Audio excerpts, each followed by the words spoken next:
Qala al-mu'allif rahimahullahu ta'ala wa nafa'ana bi ulumi fid dharain. Allahumma anfa'na bima 'allamtana wa 'allimna ma yanfa'una wa zidna ilman nafi'an wa muntafi'an. Hadakumullah wa 'allamakumullah ma lam ta'lam bi rahmatika ya arhamar rahimin. Perjamaah dimuliakan oleh Allah Subhanahu wa taala, kembali meneruskan pengajian minggu lalu. Dijelaskan kemarin bahwa yang menyusui Kanjeng Nabi ketika masih bayi diantaranya adalah ibuna selama 7 hari, diteruskan ku Suwaibatul Islamiyah, terus ku Halimatus Sa'diyah. Dan tidak ada wanita yang menyusui Kanjeng Nabi kecuali manehna teh muslim. Maka salah satu yang dikhawatirkan oleh ulama, kenapa dilarang mengawini perempuan anu lain Islam. Sanajan sebagian ulama mengatakan boleh menikah dengan ahli kitab. Laki-laki muslim boleh menikah dengan ahli kitab, saha Nasrani atau Yahudi. Awewena aya lalaki nama Islam. Tapi dalam mazhab Imam Syafi'i haram menikah dengan perempuan Yahudi ataupun Nasrani. Sebab naon? Khawatir sekali nanti si anak ikut ke ibuna. Ngaranna ge ngadahar cai susu ibuna. Jadi besi biang-biang kakafiran teh nempel dina awak si orok, si anak. Sehingga dalam mazhab Imam Syafi'i haram hukumna menikahi perempuan ahli kitab, artinya Nasrani ataupun Yahudi. Lamun pa awewena nu Islam, lalakina nu ahli kitab eta mah mutlak kabeh ge ngaharam. Namun awena Islam lalakina lain. Karena tadi dikhawatirkan eta.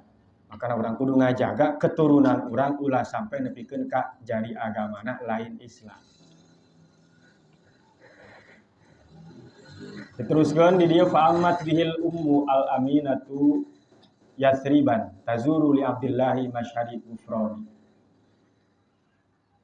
Ibuna Kangjeng Rasul yakni Sayyidatuna Aminah datang ke Yathrib untuk berziarah ka makam bapakna Nabi yakni Abdullah.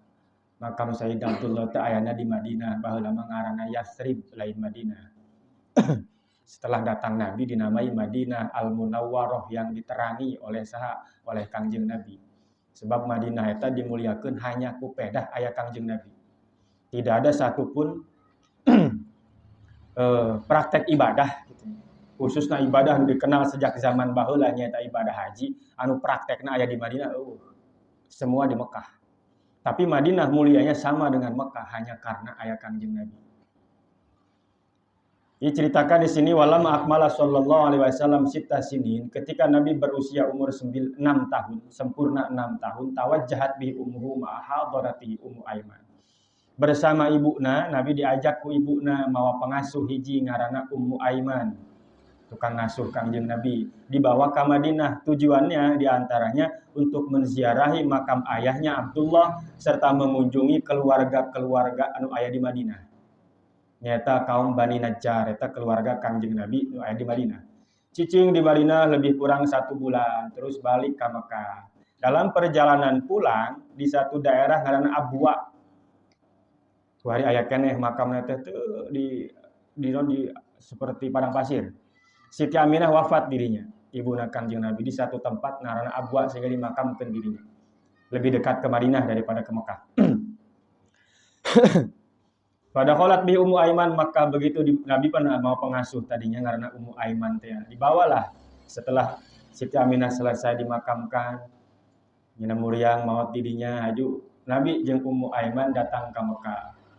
Diurus ku Kangjeng Nabi haju dibikeun ka bapa kolotna nu ngaran Abdul Muthalib. Jadi umur 6 tahun Nabi geus ditinggalkeun ku indung. Memeh lahir ke alam dunia geus ditinggalkeun ku bapa. 6 tahun nu ngurusan anak kolot bapa kolotna.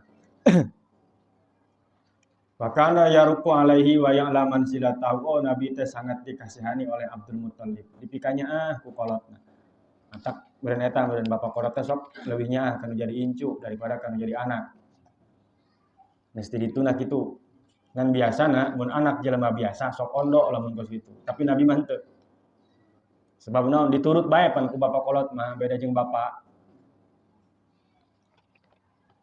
Fazarat ziarah ibuna Kangjeng Nabi serta Ummu Aiman teh ka Mekah haju ninggal di Abwa danat leuwih deukeut ka kota Mekah. Jadi muriang di perjalanan haju maot sehingga Nabi balik jeung Ummu Aiman jeung pengasuhna teh dibejakeun kieu-kieu dipasrahkanlah Nabi kepada kakeknya karena yang menjadi wali setelah eta berarti kakekna. Kakek bapana bapak.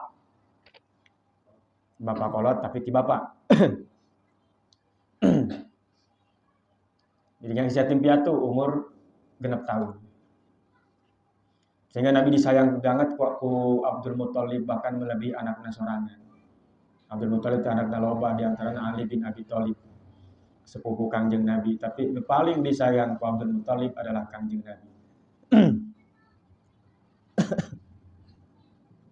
Wa qabla tidari wa sancan hadir maut sakarat gitu, sancan sakarat mautna Siti Aminah. Asy'arat Aminah bimaqalatin tubshiruhu fiha bi asyrafi adiyani. Aminah merenyaho ka Kangjeng Nabi suatu ucapan mepesanlah, pesan terakhir ibuna gitu kepada Kangjeng Nabi sebelum meninggal dunia. Anu omongan Siti Aminah pada saat eta untuk nguatkeun Kangjeng Nabi mere kabungahan Kangjeng Nabi ngomong cek Siti Aminah engke anjeun teh adalah jalma anu bakal mawa agama anu bener. Jadi mustahil Siti Aminah itu tidak beriman karena nyana geus nyaho. Pisahaeun anakna teh engke. Wa huwa ma yuta'abbadu bihi. Jadi engkau nanti Muhammad akan membawa agama yang sangat mulia, yang sangat baik gitu, untuk ngaleungitkeun kamusyrikan anu terjadi di Mekah. Tubsyiruhu bil wahyi ke maneh bakal menang wahyu. Jadi Siti Aminah itu tahu. Bi annahu hamiluhu bahwa Nabi lah anu bakal mawa wahyu, bakal nerima wahyu ti Allah Subhanahu wa taala sebagai rasul akhir zaman. Naon wahyu teh ma yalqa ilaihi sallallahu alaihi wasallam min indillah kama ulqiya ila anbiya qabla. Wahyu itu sesuatu yang Allah turunkan kepada para nabi. Di pagahan langsung karena wahyu ya Allah langsung melalui nabi. Melalui malaikat Jibril itu. Tidak melalui perantara manusia, tidak. Ari urang pun dibere ilmu buka perantara guru urang. Guru urang boga guru deui, eta ge sarua, wahyu teh kos kitu gitu. Ngan urang perantara teh langsung Jibril. Entah langsung Jibril datang ka imah urang assalamualaikum tah rukun wudu aya genep henteu. Orang melalui guru, melalui manusia. Yang manusia itu sepintar apapun, sehebat apapun tetap boga kekurangan. Tapi malaikat sudah dipastikan apa yang dibawa Jibril etalah dititipkeun ku Allah moal leuwih moal kurang. Sebab malaikat man yaf'aluna ma tu'marun, la ya'sunallaha ma amarahu wa yaf'aluna ma tu'marun. Tidak akan bermaksiat menyalahi apa yang Allah perintahkan. Eta malaikat sifatna nurut jasa kitu. Moal tangkah henteu.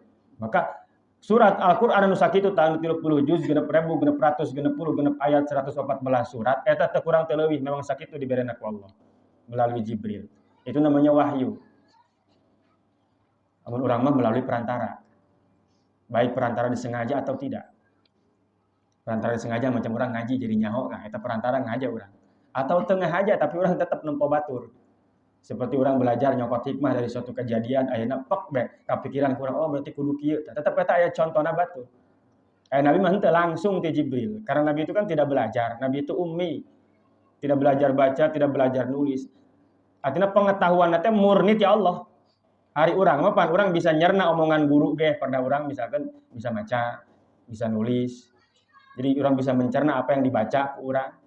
Nabi mah moal kitu, polos Nabi. Jadi murni nanaona teh ti Allah langsung. Maka disebutkan yang la yantiqu anil hawa in huwa illa wahyu yuha. Wa ma yantiqu anil hawa in huwa illa wahyu yuha. Tidak ada yang Nabi ucapkan itu adalah hawa nafsu. Semua adalah wahyu ti Allah. Tidak ada tanah Nabi doang, kode moal aya deui, aya ge si wahyu. Ayat apa? Sing di mana? Nabi wahyu mau turun Nabi lagi Allah. Ba'da risalatin nanti Nabi akan diberikan risalah kenabian. Wa tanhahu fiha min an ibadati ausan. Engke Muhammad maneh bakal menang wahyu cek indungna yeuh memeh maot teh. Kau akan mendapatkan wahyu, akan membawa agama yang benar, mendapatkan risalah dan menghilangkan penyembahan-penyembahan terhadap berhala. Berarti ibuna bukanlah orang yang menyembah berhala, bukan. Ibu Kangjeng Nabi, bapakna, bapak kolotna, kabeh bae lah nu berhubungan kadinya termasuk istrina Siti Khadijah itu bukanlah seorang penyembah berhala. Memang hidup di zaman jahiliyah, tapi lain jalma nu nyembah berhala. Eta nu kosino agama Hanif, mengikuti agama Ibrahim. Bukti mana mengikuti agama Ibrahim? Anu geus teh ceritakeun buktina, satu pendapat mengatakan Nabi itu disunat oleh kakeknya. Sedangkan sunat eta ajaran Nabi Ibrahim.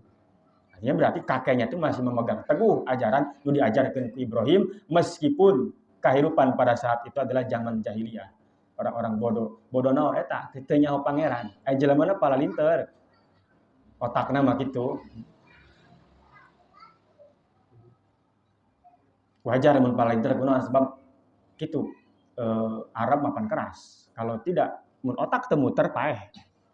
Moal berkembang. Atuh hirup di padang pasir. Neangan cai kudu mikir, ada orang teh kudu mikir neangan cai jadi orang ambadeg. Nya neangan cai kudu mikir teu komo neangan dahar. Jadi muter otakna teh, makana pala lintar sebenarnya. Tapi teh teu nyaho pangeran matak disebut jahiliyah teh. Tidak tahu Tuhan, nyembahna karena berhala yang dia bikin sendiri tapi dia sembah. Jadi hirupna teh teu ngeunah, apa-apa harus nyari karena di padang pasir yang sulit air, maka pasti jelemana cerdas kunaon ku kaayaan kos kitu, ditempa ku kaayaan. Ada jelemana mah ngan tadi disebut jahiliyah padahal dia bodoh tidak tahu Tuhan. Nyembah berhala, nyembah patung. Sebutnya jahiliyah, lain otakna belat gitu lain. Abu Jahal itu termasuk sebutnya ge Abul Hakam. Mencek urang mah. Di pemerintah mah eta MUI itu komisi fatwa Abu Jahal, Abul Hakam. Jadi ada putusan hukum eta Abu Jahal memutuskan. Berarti kan itu pengalaman dengan segala apa-apanya itu hebat gitu tah. Cuman sayangnya eta tah. Dia tidak mengenal Tuhan. Dia menganggap Tuhan eta nyaeta batu gitu. Maka ketika ditanya orang musyrik turun memeh turun qul huwallahu ahad, kan orang-orang musyrik nanya, "Ai Tuhan, ai pangeran maneh Muhammad geus kumaha? Tina emas tah? Tina perak tah? Tina batu tah?" Ya sebab yang terbayangkan oleh mereka pangeran kaya bentukna. Maka cek Allah turun, cek Allah Muhammad bejakeun qul huwallahu ahad. Allahus samad lam yalid wa lam yulad wa lam yakul lahu kufuwan ahad. Maka temenang nanya Allah di mana? Sebab mana itu arah eta sudah sifatnya jisim. Bentuk ya. Sesuatu yang ada bentuknya pasti nanti timbul ada sifat. Naon sifatna? Di mana? Arah. Maka temenang nanyakeun Allah di mana? Karena Allah mah bukan bentuk. Sehingga tidak bisa ada arah, tidak bisa disifati oleh arah. Lain di luhur, lain di handap. Lain di tukang, diharap, lain. Karena ketika orang sudah mempertanyakan hal seperti itu, berarti nyana geus gagal, ti awal mula nyana geus gagal memahami wujudna Allah. Wujudnya Allah itu bukan kayak benda, namun benda, sesuatu jisim gitunya, eta pasti akan boga sifat itu berkaitan dengan arah, ruang dan waktu. Ari Allah mah lain bentuk sehingga moal aya arah. Ieu pan lain cai ye, ieu kertas, moal bisa disebut baseuh atuh. Tidak akan ketempelan sifat basah sebab dia bukan air. Tidak bisa ku urang disebutkan kertas baseuh. Sanajan ieu katimpahan ku cai, nu baseuh naon? Cai lain kertas. Ai kertas mah teu kasipatan ku baseuh, nu kasipatan ku baseuh mah cai. Allah itu bukan bentuk, sehingga tidak boleh ditanyakan di mana, karena di mana mah eta geus bentuk berarti. Beberapa jelema nu kitu. Jadi salah memahami wujud Allah. Sifat wujud Allah teh tidak punya arah. Sebab Allah mah lain bentuk. Yang ada arahnya itu ada bentuknya. Kalau tidak ada bentuknya, tidak akan ada arah. Tata jahiliyah gitu. Maka nanya kena kitu nya pangeran maneh tina naon. Padahal jelema mah teu linter kota ditempa ku keadaan yang sulit. Panjenengan teh mun kaayaan sulit mikir. Jadi lebih hebat daripada batur biasanya. Tidak sedikit orang sukses tadinya miskin. Sebab naon? Mikir. Tapi jelema nu turunan orang kaya jarang yang sukses. Nyana boga soteh pedah kolotna boga. Karena naon misalkan ya karena tadi kurang muter. Geus nasib bae tah mah hade gitu. Tah Nabi diwasiatkan seperti itu. Bu, indungna berarti indungna teh benar-benar orang beriman, sudah tahu betul siapa anak ieu kena bakal jadi naon. Nah itu semua kata Syekh Nawawi di sini disebutkan ucapan Aminah yang seperti itu kepada Nabi sebelum meninggal itu menunjukkan bahwa Aminah adalah orang yang selamat bukan penyembah berhala. Buktinya ngomong gitu. bukti-bukti berikutnya lah, setelah bukti-bukti yang lain yang menyebutkan bahwa orang tua Nabi itu jelas orang-orang yang beriman, bukan orang-orang penyembah berhala.